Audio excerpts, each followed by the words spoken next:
Hi, Heather. How are you doing today? I'm good, Destiny. How are you? I am doing great. So today we are meeting in regards to H1 2022 release review for Succession and Career Development Planning. So I guess we could go ahead and get started. Sounds good. Okay. So the first enhancement that I will be discussing today is in regards to enhancing permission control for viewing roles and competencies. So with this permission, it allows admins or HR to limit the competencies and job roles for specific target populations and several areas like career development goals, the actual development goals plan, the career worksheet, career path, and also mentoring. So with enhancing the permission control, it's just to allow the target population to only see the roles, the job roles and competencies that matters to them, not necessarily see all competencies that's built into their system. So I think this is a great feature to have, just so to make it more intuitive for that particular person that's adding the competencies or any job roles. It does give organizations a lot more control over what is shown to the users, so they're only seeing that relevant content that you've permissioned for the user to see. And I think one of the things that jumped out at me about this one, Destiny, is that it does have a prerequisite of having the job profile builder functionality enabled, and to be completely migrated and enabled in the instance before this level of added control comes into play. So that's an important thing to be aware of. It also looks like this one's ultimately general availability once you do have that combination of job profile builder and say the development module enabled. It looks like this will kick in automatically and show up in RBP as choices for the users. Yes, correct. And that's a great call out as well, is that you do have to have job profile builder in order to use this feature. And also the next feature that I will speak about.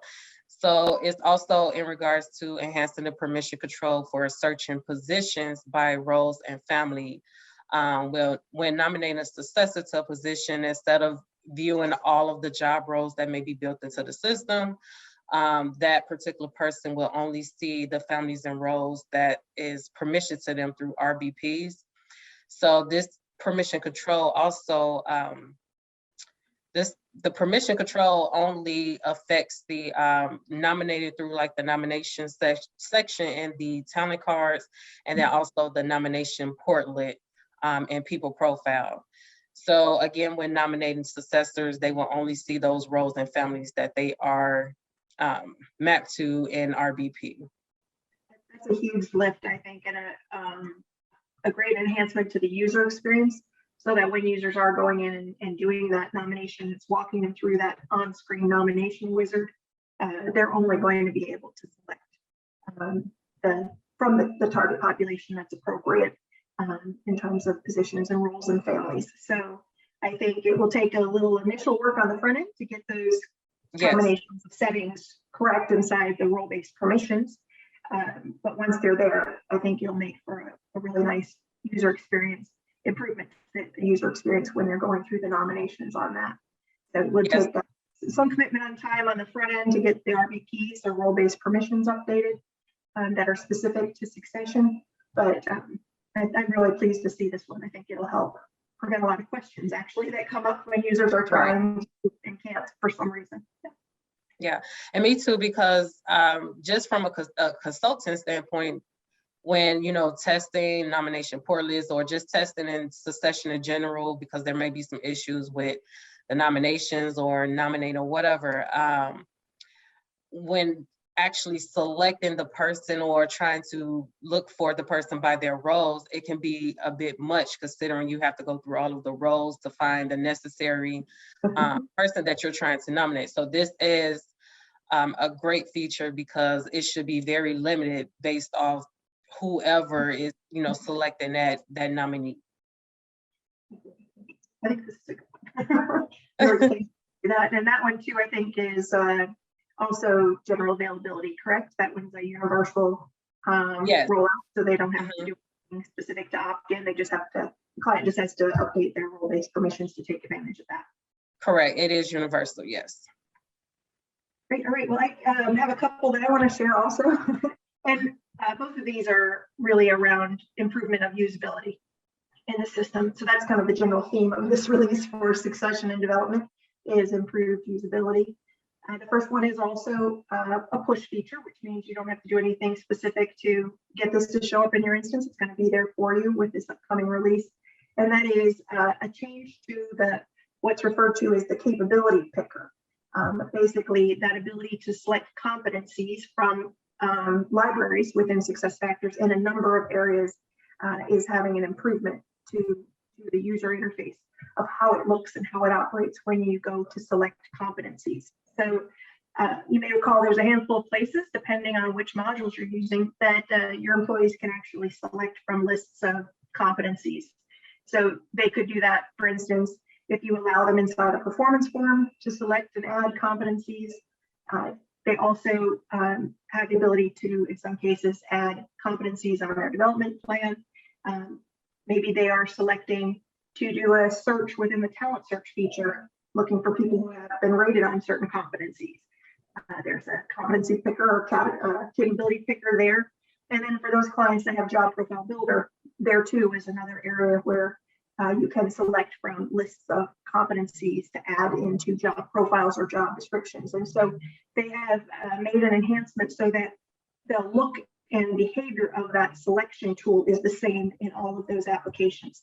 So it helps with the consistency of what I should do when I see this. I think it makes for a better user experiences that it looks the same no matter which tool I'm adding a competency into or another. So that is an upside.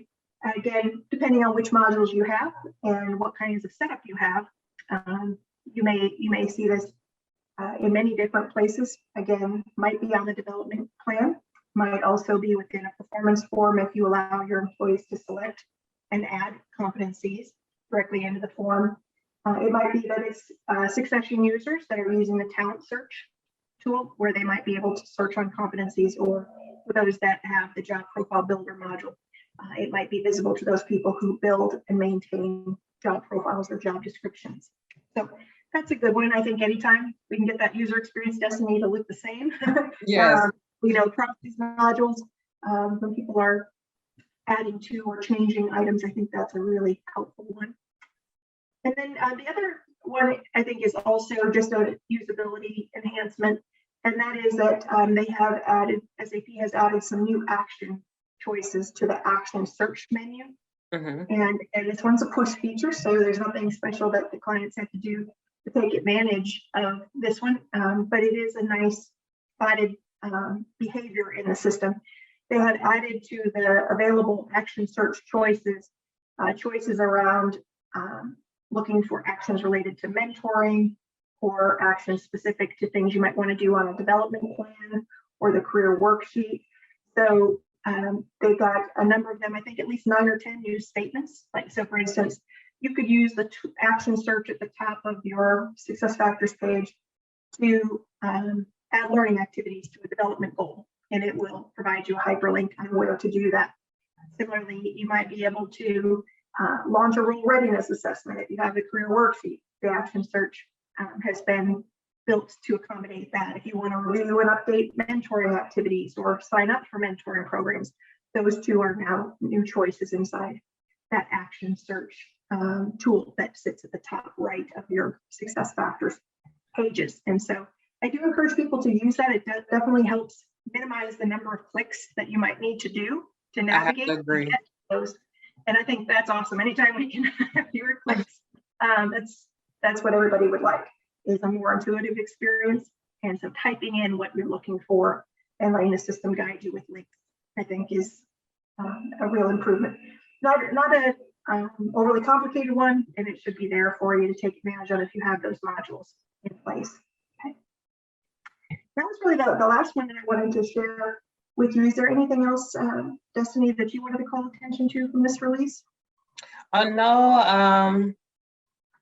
This release, Succession and CDP was fairly straightforward. Was not a whole lot of changes this release, so I don't have anything else. Right, I think this is a pretty stable release for this set of modules, which is nice. But yeah, it's all about usability enhancements, which I think is a good thing. So excellent. Well, if you don't have anything else, we'll go ahead and wrap this session up for today. okay, thank you. Thank you.